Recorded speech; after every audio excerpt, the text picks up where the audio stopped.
எல்லாருக்கும் வணக்கங்க. நான் மணிகண்டன் பேசுகிறேன். இந்த வீடியோவில் 7ஆம் பாவத்தில் யார் நின்றால் என்ன பலன், அதாவது ஒருத்தருடைய ஜாதக கட்டத்தில் 7ஆம் வீடு அப்படின்னு ஒன்று இருக்கு இல்லையா, அந்த 7ஆம் வீட்டில் எந்த கிரகம் நின்றால் எப்படிப்பட்ட ஒரு பலாபலன்களை கொடுக்கும் அப்படிங்கிற விஷயத்தை தான் இந்த வீடியோவில் கொஞ்சம் டீட்டெயிலாக வந்து பார்க்க போகிறோம்.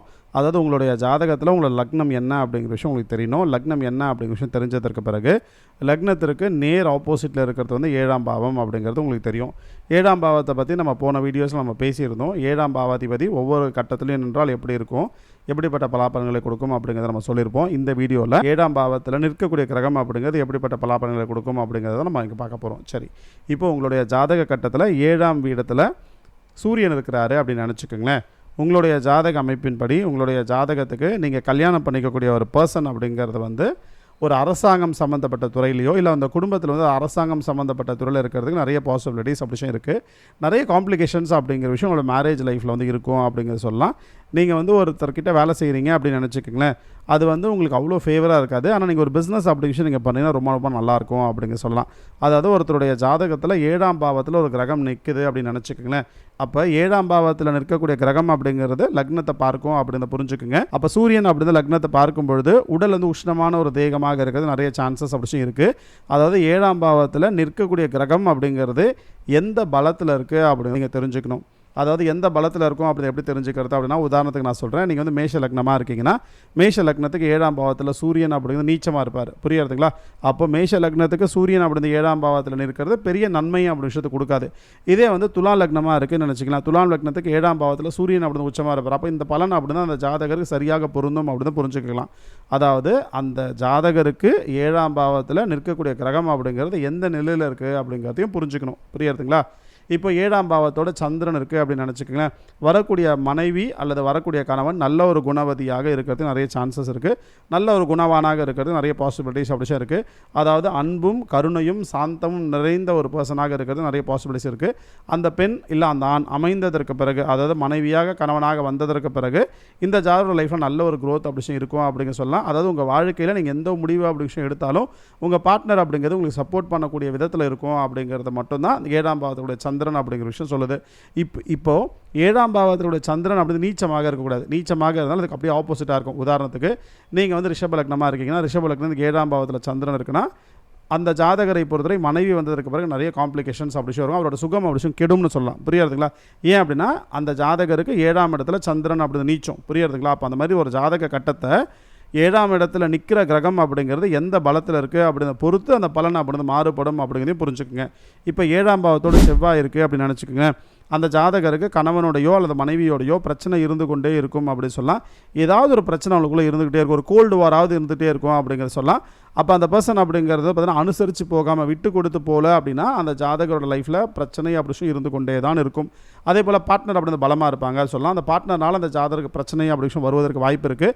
அந்த ஜாதகர், அதாவது அந்த பார்ட்னர் அப்படிங்கிறது கொஞ்சம் வந்து முன்கோபியாக இருப்பார். அதனால இந்த பிஸ்னஸ் டீல் அப்படிங்கிற விஷயத்தில் நிறைய காம்ப்ளிகேஷன்ஸ் அப்படி விஷயம் வரும். ஆனால் அந்த ஜாதகருக்கு வந்து முன்கோபம் தான் இருக்குமே தவிர வேலையில் ரொம்ப கரெக்டாக இருப்பார் அப்படின்னு சொல்ல முடியும். புரியுறதுங்களா?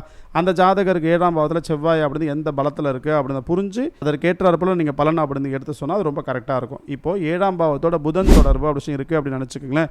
உங்களுக்கு வரக்கூடிய மனைவியோ அல்லது கணவனோ நல்லா படிச்சிருப்பாங்க அப்படிங்கிறத சொல்லலாம். உங்களை விட வயதில் இளையவங்களாக இருக்கிறது நிறைய பாசிபிலிட்டிஸ் அப்படி இருக்குது. நான் ஏற்கனவே சொல்லியிருப்பேன். அதாவது மீன லக்னத்திற்கும் தனுசு லக்னத்துக்கும் 7ஆம் பாவாதிபதி அப்படி சொல்லக்கூடிய புதன் தான். அப்போ புதன் அப்படி 7ஆம் பாவத்தில் நிற்கும் பொழுதும் அந்த ஜாதகர் வரக்கூடிய கணவனோ அல்லது மனைவியோ அவங்களோட வயசு வந்து ரொம்ப குறைவாக இருப்பாங்க, நல்லா படிச்சிருப்பாங்க, ரொம்ப அழகான தோற்றமுடையவங்களாக இருப்பாங்க, அதே போல் ரொம்ப ஜாலியாக பேசக்கூடியவங்களாக இருப்பாங்க, அதே போல் நல்ல திறமைசாலியாக இருப்பாங்க, ரொம்ப இனோவேட்டிவான ஒரு திங்கராக இருக்கிறதுக்கு நிறைய பாசிபிலிட்டிஸ் அப்படி இருக்குது. இந்த ஜாதகரை பொறுத்தவரை இந்த ஜாதகருடைய வாழ்க்கையில் மனைவியோ கணவனோ வந்ததற்கு பிறகு நல்ல க்ரோத் அப்படி இருக்கும் அப்படிங்கிற சொல்லலாம். இதே 7ஆம் பாவத்தோட குரு தொடர்பு அப்படி இருக்குது அப்படின்னு நினச்சிக்கோங்களேன். இந்த குரு பார்வைங்கிறது லக்னத்துக்கு கிடைக்கும் இல்லையா? அப்போ அந்த ஜாதகரை பொறுத்தவரை கணவன் மனைவி அந்த ஜாதகருடைய லைஃப்பில் வந்ததற்கு பிறகு பொருளாதாரம் அப்படி ரொம்ப சிறப்பாக இருக்கும் அப்படிங்கிற சொல்லலாம். அந்த ஜாதகருக்கு ஏற்பட்ட நிறைய தடை தாமதம் அப்படி இருந்ததுன்னு நினச்சிக்கோங்களேன். திருமணத்துக்கு முன்னாடி நிறைய அப்டக்கல்ஸ் அப்படி இருந்ததுன்னா திருமணத்திற்கு பிறகு அப்டக்கல்ஸ் அப்படி இல்லாமல் ஒரு தெய்வ பக்தி நிறைந்த ஒரு நபராக இருப்பார். அவருடைய லைஃப் அப்படிங்கிறது ஒரு பெரிய ஒரு க்ரோத் அப்படிங்கிறது கொடுக்கும். எல்லாமே கொஞ்சம் ஸ்மூத்தாக போகிற மாதிரியே இருக்கிறது நிறைய சான்சஸ் அப்படி இருக்குது அப்படின்னு சொல்லலாம். 7ஆம் பாவத்தோட அந்த குரு தொடர்பு அப்படி இருந்ததுதான். அதே போல் அந்த ஜாதகரை பொறுத்தவரை அந்த ஜாதகர் ஆசைப்பட்ட நிறைய விஷயங்கள் அப்படி விஷயம் நடக்கும். அதாவது திருமணம் அப்படி விஷயம் முடிந்ததற்கு பிறகு அந்த ஜாதகர் ஆசைப்பட்ட நிறைய விஷயங்கள் நடக்கும். நல்ல தைரியம் அப்படி விஷயம் அந்த ஜாதகருக்கு கிடைக்கும் அப்படின்னு சொல்லலாம். ஏதோ ஒரு அசாத்தியமான ஒரு தைரியம் அப்படிங்கிறது அந்த ஜாதகர் அந்த குரு அப்படிங்கிறது ஆக்டிவேட் ஆனதற்கு பிறகு இருக்கும். குரு அப்படிங்கிறது எப்போ ஆக்டிவேட் ஆவாங்க அப்படின்னு கேட்டிங்கன்னா கல்யாணம் முடிந்ததற்கு பிறகு அந்த குரு அப்படிங்கிறது பலம் பெறும் அப்படிங்கிறத சொல்லலாம். இதே வந்து அந்த ஜாதகருக்கு வந்து 7ஆம் பாவத்தோட சுக்கிரன் தொடர்பு அப்படி விஷயம் இருக்குது அப்படின்னு நினச்சிக்கங்களேன். வரக்கூடிய கணவனோ அல்லது மனைவியோ ரொம்ப அழகானவங்க அப்படிங்கிற விஷயத்த சொல்லலாம். கலை சம்மந்தப்பட்ட தொழில் இருக்கிறதுக்கு நிறைய பாசிபிலிட்டிஸ் இருக்குது அப்படிங்கிற சொல்லலாம். வாழ்க்கையை அனுபவிக்கிறதுக்காகவே பிறந்தவர்கள்னு சொல்லலாம். அந்த ஜாதகரை பொறுத்தவரை அந்த ஜாதகர் எல்லாத்துலேயுமே வந்து ஒரு அழகு அப்படி விஷயம் இருக்கணும் அப்படிங்கிறத பார்ப்பார். ஆடம்பர பிரியர் அப்படின்னு சொல்லலாம். அதே போல் அந்த ஜாதகருக்கு வந்து பார்த்திங்கன்னா நிறைய விஷயத்தின் மேலே ஒரு சிற்றின்பம் அப்படி விஷயம் இருக்கும். அதாவது சின்ன சின்ன விஷயத்துக்கு ரொம்ப பெருசாக ஆசைப்படுவார். பெரிய பெரிய விஷயத்தின் மேலே ஒரு பெரிய ஒரு ஈடுபாடு அப்படி விஷயம் வராது. கார் கிரேஸ் அப்படிங்கிறது அந்த ஜாதகருக்கு சற்று அதிகமாகவே இருக்கும். அதாவது ஒரு கார் அப்படிங்கிறத பார்த்தார்னா அந்த காரை பார்த்து நின்று ஃபோட்டோ எடுக்கணும் அப்படிங்கிற எண்ணம் வரும். இந்த கார் நம்ம வாங்கணும் அப்படிங்கிற எண்ணம் வரும். காரில் ட்ராவல் பண்ணணும் அப்படிங்கிற எண்ணம் வரும். அதாவது சொகுசு அப்படிங்கிற விஷயத்துக்காக அதிகமாக இம்பார்ட்டன்ஸ் அப்படி கொடுக்கக்கூடிய ஒரு தன்மை அப்படி அந்த ஜாதகருக்கு இருக்கும் அப்படிங்கிற சொல்லலாம். இதே வந்து உங்களுடைய ஜாதகத்தில் 7ஆம் பாவத்தோட சனி தொடர்பு அப்படி இருக்குது அப்படின்னு நினச்சிக்கோங்களேன். அந்த ஜாதகருக்கு காலதாமதமாக திருமணம் அமைகிறதுக்கு நிறைய சான்சஸ் இருக்குது. தன்னை விட வயதில் மூத்தவங்களாக இருக்கிறதுக்கு நிறைய சான்சஸ் அப்படி இருக்குது. அதே போல் தன் மதத்தை விட வேறு மதத்தை சார்ந்த ஒரு பர்சனை கல்யாணம் பண்ணிக்கிறது நிறைய வாய்ப்பு இருக்குது அப்படிங்கிற சொல்லலாம். அந்த ஜாதகரை பொறுத்தவரை டிலேவாக கல்யாணம் பண்ணாருன்னா, அதாவது 30 வயதை கடந்ததற்கு பிறகு திருமணம் பண்ணாருன்னா அந்த ஜாதகரோட லைஃப் அப்படிங்கிறது ரொம்ப நல்லாயிருக்கும் அப்படிங்கிறத சொல்ல முடியும். இதே வந்து 7ஆம் பாவத்தோட சனி தொடர்பு விஷயம் பெற்றிருக்கும் பொழுது அந்த சனியோட பலம் என்ன அப்படிங்கிற விஷயம் தெரிஞ்சுக்கணும். சனியோட நிலை என்ன அப்படிங்கிறத தெரிஞ்சுக்கணும். அந்த ஜாதகர் அடிமை தொழில் அப்படிங்கிறது தான் அந்த ஜாதகருக்கு கை கொடுக்கும். இல்லைனா ஒரு சர்வீஸ் ரிலேட்டடான செக்டாரில் சர்வீஸ் சம்மந்தப்பட்ட ஃபீல்டில் இருந்தாருன்னா நல்லாயிருக்கும். அதை தாண்டி அந்த ஜாதகம் ஒரு பிஸ்னஸ் அப்படி விஷயம் செய்கிறாரு அப்படின்னா அதில் ரிஸ்க் அப்படி விஷயம் இல்லாமல் இருக்கணும். ஒரு கடை மாதிரி போட்டு உட்காந்துட்டு இருக்கிறாரு, அதில் பெரிய ரிஸ்க் அப்படி விஷயம் இல்லை அப்படின்னா அந்த பிஸ்னஸ் அப்படி விஷயம் அந்த ஜாதகர் நல்லாயிருக்கும். அப்படி இல்லைனா அடிமை தொழில் சொல்லுவோம் இல்லையா, அதாவது ஒருத்தருக்கு கீழே கை கட்டி வேலை பார்க்குறது, அந்த மாதிரி பிஸ்னஸ் அப்படி விஷயம் அந்த ஜாதகருக்கு ரொம்ப நல்லபடியாகவே இருக்கும் அப்படி சொன்னால் நிறைய கான்ட்ராக்ட்ஸ் அப்படிங்கிறது எடுக்கலாம். அரசாங்கம் சம்மந்தப்பட்ட கான்ட்ராக்ட்ஸ் அப்படி விஷயம் அந்த ஜாதகர் எடுத்தார்னா அது வந்து அந்த ஜாதகருக்கு கை கொடுக்கும். ஒரு சர்வீஸ் ரிலேட்டடான செக்டார் அப்படிங்கிறது அந்த ஜாதகருக்கு இருக்கும் அப்படிங்கிற சொல்லலாம். அதே போல் அந்த ஜாதகருக்கு வயதான ஒரு மூத்தவங்க வந்து ரொம்ப ஏஜ்டு பீப்புள் அப்படிங்கிறது அந்த ஜாதகரோட வீட்டில் இருப்பாங்க. அவங்களுடைய மறைவுக்கு பிறகு லைஃப்பில் நல்ல சேஞ்சஸ் வரும். அந்த ஜாதகரை யார் அப்படி இருக்காங்களோ அவங்கள நல்லா பார்த்துக்கணும். அப்படி நல்லா பார்த்துக்கிட்டாங்க அப்படின்னா அவங்களோட மறைவுக்கு பிறகு இந்த ஜாதகரோட லைஃப்பில் நல்ல க்ரோத் அப்படி வரும் அப்படிங்கிறத சொல்லலாம். இதே வந்து 7ஆம் பாவத்தோட ராகு அப்படிங்கிற தொடர்பு இருந்தாலோ அல்ல கேது அப்படிங்கிற தொடர்பு இருந்தாலோ அந்த ஜாதகர் கல்யாணம் பண்ணிக்கக்கூடிய பெண் அப்படிங்கிறது வேறு மதத்தை சார்ந்தவர்களாகவோ இல்லை வேறு மொழி பேசக்கூடியவங்களாகவோ இருப்பாங்க அப்படிங்கிற சொல்லலாம். செல்ஃப் சாட்டிஸ்ஃபேக்ஷன் அப்படி அந்த ஜாதகருக்கு கிடைக்காது. யாருக்கு ராகுவோ அல்லது கேதுவோ இருக்கோ. அதே போல் அந்த ஜாதகர் பிறந்த இடத்தை விட்டு வெளிநாட்டிலையோ இல்லை வெளியூர்லையோ இருந்தாருன்னா ரொம்ப ரொம்ப நல்லபடியாகவே இருப்பார் அப்படிங்கிற சொல்லலாம். பிறந்த ஊர்லேயே இருக்கிறது ஒரு நன்மையான விஷயத்தை கொடுக்காது. வெளிநாடு தொடர்பு அப்படின்னு அந்த ஜாதகருக்கு கிடைக்கும். வெளிநாடு சம்மந்தப்பட்ட பிஸ்னஸ் அப்படி அந்த ஜாதகர் செய்யலாம். எந்த ஒரு வேலையை எந்த ஒரு வருமானமோ அந்த ஜாதகருக்கு வேறு மதத்தை சார்ந்தவங்க கிட்டேருந்து வந்ததுன்னா அது ரொம்ப ரொம்ப நல்லபடியாகவே இருக்கும் அப்படிங்கிறத சொல்ல முடியும். அந்த ஜாதகரை பொறுத்தவரை அந்த ஜாதகர் ஆரம்ப காலகட்ட வாழ்க்கையில் ரொம்ப கஷ்டப்படுவார்.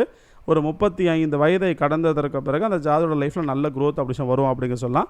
அவருக்கு என்ன தசாபுத்தி நடக்குது அப்படிங்கிறது ரொம்ப ரொம்ப முக்கியம். ஒருத்தருடைய ஜாதகத்தில் ஒரு கிரகம் அப்படிங்கிறது பலன் அப்படிங்கிறது கொடுக்கணும் அப்படின்னா அந்த ஜாதகருக்கு அந்த தசாபுத்தி அப்படி விஷயம் நடக்கணும்.